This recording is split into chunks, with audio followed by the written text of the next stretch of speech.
how many deals do you, I mean, are you currently doing in a year? Just for our audience, Yeah, our goal this year is to do 12 deals total.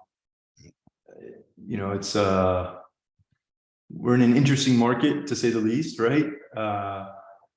We're still hopeful that we can get there, but that was our goal. In 2021, I want to say we closed maybe 19 or 18 transactions, over 3,000 units. And then things have gotten a little rockier with the market since then. Last year I can't remember exactly how many transactions, but it was less than that for sure. I mean, this is super awesome. What you can achieve in multifamily. Obviously, number of unit is one thing. I mean, at the end of the day, the profitability in business counts. Maybe you are making X amount with your 100 or 50 units earlier, and maybe you are making, whatever. But overall, it's a 10x business. You have scaled your business from one level to a different level completely. Is that a fair statement?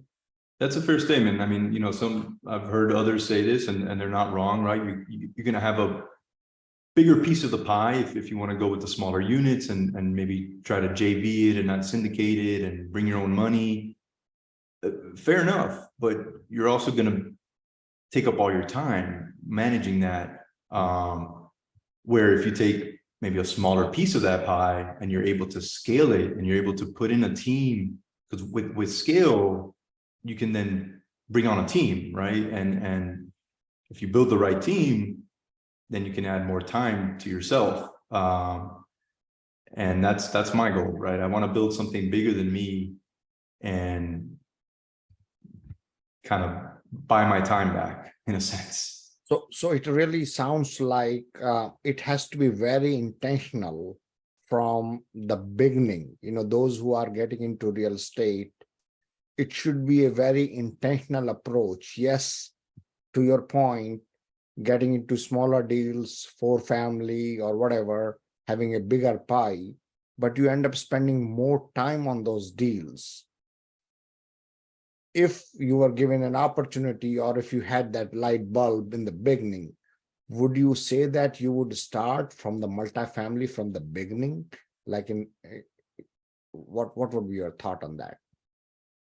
Absolutely. I mean, I do not think you have to start with single family.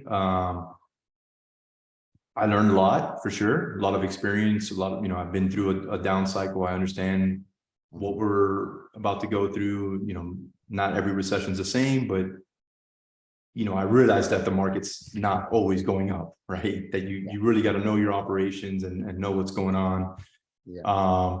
So I mean, those things, great experience, but I don't feel like it's a necessity. I think you can go straight into large multifamily. I do think you should partner with experienced individuals, though. That's a big difference between single family and multifamily, that co-GP and partnering with others is very accepted.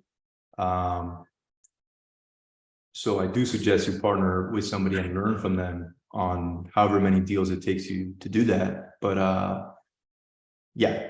Yeah, and so I want to dig into that just a little bit more too, because my path is very similar to yours. I mean, I real estate broker in the Maryland, DC area for about 16 years. And, during that, you kind of build a single family portfolio, just like, to a couple of dozen property. And yeah, you do run into that bottleneck. And, you're like, man, have I learned about this earlier?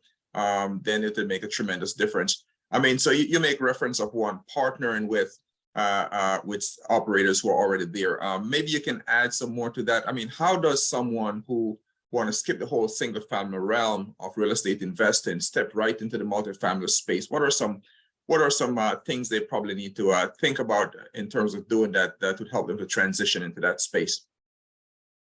I mean, I think the first step is to get educated, right? It's completely different than single family. Yeah. The way you value properties, the fact that you're buying a business, not just a single family home. You really need to understand the ins and outs of that.